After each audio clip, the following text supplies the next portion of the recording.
Boa noite, pessoal. Meu nome é Marcos Gustavo, mais conhecido como Marujo. Sou professor da rede estadual há 10 anos, sou DT, né? Estou aqui porque acabei de ver no Tribuna Online, no Gazeta Online, no Folha Vitória, que um advogado chamado Frederico entrou com uma ação aonde ele requereu que deveriam voltar às aulas presenciais, certo? E a juíza Sayonara, acho que é a Sayonara mesmo, determinou que o Estado volte às atividades presenciais nas escolas, independente do mapa de risco. Vamos lá, galera. As escolas pararam a primeira vez o ano passado porque não tinham condições de terem aulas, né, presenciais com as crianças expostas e o corpo docente e o corpo gestor da escola exposto à contaminação e ao vírus e a essa doença. Beleza? Foram criados vários protocolos de segurança, né, nas unidades escolares do Estado, nas unidades escolares municipais e nas escolas particulares. Assim foi feito, nós retornamos. Porém, o alto número de contaminação, o alto número de pessoas morrendo, entes queridos nossos, amigos, familiares, morrendo devido a essa doença. E a falta de leito nos hospitais públicos, talvez particulares, né? Não sei, mas no público, para tratamento e cura dessas pessoas infectadas pelo Covid, tá?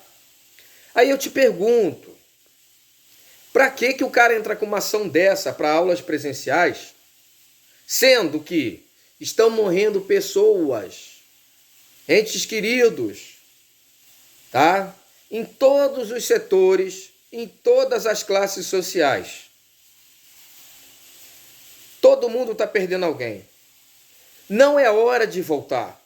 O professor não está de férias em casa, o professor não está à toa em casa, como muitos põem nas redes sociais, principalmente no Gazeta Online, Folha Vitória, Tribuna Notícias, ali na internet. O professor está trabalhando dobrado. O professor está tendo trabalho ao extremo. São relatórios, são cobranças, são atividades, videoaulas, explicações. O professor não está de férias, não. Tem alguns que batem no peito aí e põem lá. Funcionário público dormindo tranquilo. Professor na praia tranquilo. Não! Professor está trabalhando ao extremo e ganhando o mesmo salário, cara. O mesmo salário, está trabalhando o triplo, não é nem o dobro, é o triplo. A gente vê agora que o governo vai dar um notebook para o professor, né? Vai dar dinheiro para comprar um notebook. Algo necessário tanto para o efetivo quanto para o DT. Porque a gente está, às vezes, com um notebook nosso, pessoal, com um celular nosso, pessoal, gastando ligação para ligar para aluno, para buscar aluno, para fazer atividade. Está usando a sua internet particular. Inclusive o governo vai dar um incentivo aí da internet para a gente.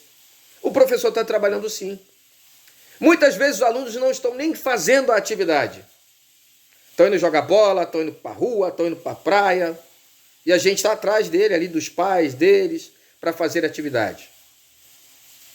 É certo, ninguém estava preparado para essa pandemia, ninguém sabia que ia ocorrer isso tudo. Mas a gente está ali, está dando conta do recado. São professores efetivos e DTs trabalhando ao extremo, com problemas de ansiedade, com problemas de hiperatividade, com depressão. Ninguém está tão tranquilo, dormindo tranquilo assim, não. Esquecem que alguns, em sua maioria, têm família, têm filho, têm mulher, têm neto, têm isso, têm aquilo. O professor não é desgarrado no mundo, não. Se está difícil para você que é pai, mãe ou responsável, está difícil para o professor também. Porque ele trabalha fora do horário de trabalho, é cobrado nos fins de semana, é ligação nos fins de semana. Ninguém quer saber do professor. Aí tem uma meia dúzia de pais aí que não aguentam os filhos mais em casa, brigando e entrando com ações, correndo atrás de advogado, correndo atrás de deputados, para que voltem às aulas presenciais. Eu não aguento mais meus filhos. O professor tem a função de ensinar, aprimorar valores trazidos de casa e preparar para a vida e para o mercado de trabalho. A função de educar, de impor limite, é de pai, mãe e responsável. Não se abstenham disso, não. Não queiram jogar para o peito do professor uma responsabilidade que é sua. E o professor não está deixando de fazer a função dele, não. O professor está fazendo. Ele está dando aula, ele está corrigindo pauta, ele está mexendo com pauta, ele está corrigindo atividade, ele está olhando exercício. Não está de férias. Não pense assim. Não pense assim. Tem uma amiga que está no meio desse movimento, tem conhecidos, certo? Para que volte às aulas presenciais.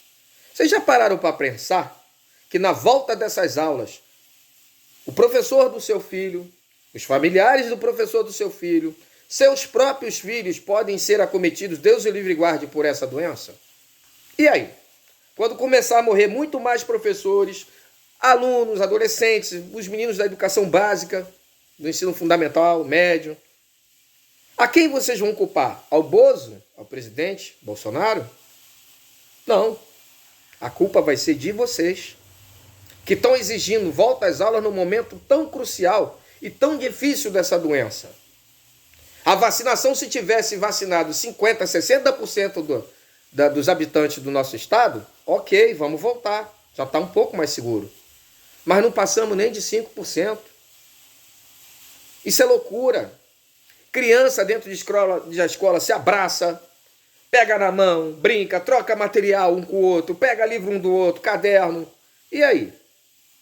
Vocês estão preparados para a perda que nós vamos ter? Deus o livre e guarde? Eu acho que não. Depois vai chover chuva de ação contra o Estado, chuva de ação contra o governo federal, colocar culpa nisso, lacração, resistência, o ele não, vai vir todo mundo em cima. Vamos parar e pensar um pouquinho. Tá difícil? Tá. O aproveitamento do aluno é o mesmo? Não. Regride em alguma coisa? Sim. Mas nós estamos ali com afinco, trabalhando, tentando fazer o melhor da gente para vocês, para os filhos de vocês. Fica essa galera brigando para a volta às aulas. O aluno indo para a rua, ele vai voltar com alguma coisa. Ele está correndo risco também. Entendeu? Então vamos repensar. Essa decisão, se recorrer, o Estado recorrer, está certo, não está errado. Porque se começar a morrer gente aí, aumentar o número de pessoas em UTI, em leitos e tal, é mais gasto para o Estado também. E o Estado não vai dar conta, não tem leito para todo mundo. Não estou isentando e passando a mão de cabeça de governador, de prefeito, de ninguém. Eu só acho que não está na hora, não está no momento. Sei que há interesse de alguns pais, não são todos, alguns pais que não aguentam filho dentro de casa, de escola particular que está perdendo dinheiro, de gente que faz transporte escolar que está perdendo dinheiro também, está sem sustento. Me solidarizo com os donos de escola, com gente que está sem trabalho, com gente que perdeu o sustento, com a parada da educação, lojas que vendem uniforme. Só que a gente tem que ter consciência do seguinte: estão morrendo pessoas, entes queridos, parentes, familiares, amigos. Não é o momento. Não está na hora disso.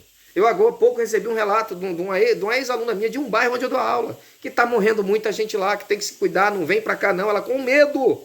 A gente está com saudade dos nossos alunos, a gente gosta dos nossos alunos, só que não está no momento. A gente respeita a família dos alunos também. Quando a gente pensa assim, não está na hora, não é porque está querendo ficar em casa à toa, que não quer fazer nada, que está de férias, que está acordando meio-dia, não. A gente está trabalhando todo santo dia, seja de manhã, de tarde, à noite, fora do horário de trabalho, de final de semana. Está cansativo para a gente também. Professores estão adoecendo mentalmente, estão tendo problemas de saúde, mas ninguém vai falar. Agora eu queria saber onde estão esses pais aí, que estão cobrando a volta da aula presencial, na hora de acompanhar os próprios filhos na escola. Muitos pais não acompanham. O filho pinta e borda dentro da escola, mas o pai não vai lá para uma reunião. O pai não vai numa reunião de pais. O pai não vai lá acompanhar o boletim do aluno. Mas se o aluno reprovar, ele cai de pau e vira o bicho com o professor. Muitos até agridem verbalmente os professores. Quase chegam a vir de fato. Em todos os locais públicos você vai estar lá. Desacata funcionário público na função. Mas na escola, para o professor, não tem isso. O professor falou A, é mal interpretado, o cajado acha ele.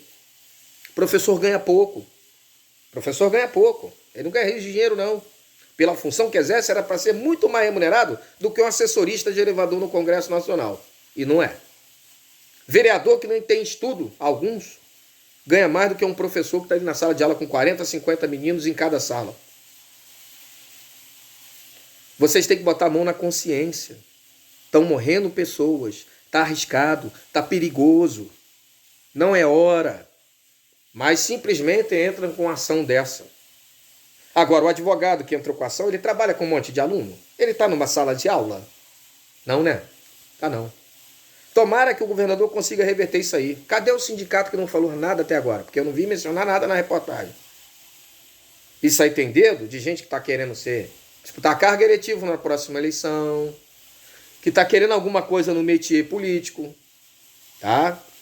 Ou de gente que está perdendo porque a educação está parada, mas ninguém botou a mão na consciência que ele pode ter um familiar que vai estar na escola e vai perder esse familiar pela essa doença maldita aí. Não estou espraguejando, mas é o que a gente está vendo. Não está na hora de voltar às aulas presenciais, gente. Vamos ter consciência, está morrendo muita gente. Não sou entendedor do assunto, apesar de ser um professor, né? Porque hoje o entendedor é o doutor, é o mestre, é o cara que dá entrevista no jornal e na televisão, que acha que sabe mais do que nós que vivenciamos o problema ali no dia a dia, que estamos ali todo dia nas salas de aula, né? Vamos ver se vocês põem a mão na consciência, revertam isso aí. O mapa de risco está aí, é muita gente morrendo. Independente de eu ser eleitor de Bolsonaro ou não, a gente é consciente. Não é negacionista igual vocês falam, não. A hora que vacinar pelo menos 50% da população do estado todo, tá safo, vamos voltar. Vamos para as aulas presenciais. Por enquanto a gente tem que ficar nisso aí. Ninguém estava preparado para isso. Isso foi do nada, essa pandemia. É lá da China. A gente não tem culpa. Nós tentamos sobreviver. Tentamos levar o melhor da gente de ensino para os seus filhos. Agora, cabe a você pegar teu filho e botar ele sentado para fazer uma atividade, olhar o celular, os grupos da escola, o que tem, o que não tem para fazer. É isso aí, incentivá-lo a estudar e dar para ele a noção da importância do estudo, do que vai mudar a realidade dele. E não ficar só reclamando, indo a protestozinho, botando cadeirazinha com balão na frente da Assembleia Legislativa, porque a hora que acontecer na sua casa, na sua família, você vai querer culpar alguém, não vai? Será que você vai lembrar que você está lutando para que volte às aulas num período perigoso igual a esse? Não, né? Professor não quer ficar em casa à toa, professor não é vagabundo, não. Professor quer dar aula, com certeza, mas com segurança para ele, para os alunos, para os seus familiares, familiares dos alunos. Ok, galera? Então foi só essa minha visão aí. Pega a visão. Entendeu? É duro? É, de escutar. Mas não estou falando com uma propriedade que eu sou um professor. Eu sei os dias que eu corro dentro da escola, por mais que use máscara, face shield, passe álcool em gel, ninguém está de olho direto nos alunos, não. Ninguém está imune a essa doença, não. Depois que houver vacinação, tudo bem. Mas agora é arriscar as vidas deles e nossas, e dos nossos familiares. Põe a mão na consciência aí. Eu acho que essa ação não devia nem ter sido dado causa a ela. Porque quem entrou e quem julgou não está numa sala de aula. Com 40, 50, 30 alunos numa sala de aula. Valeu, galera? Boa noite, ótimo restinho de semana aí para todo mundo.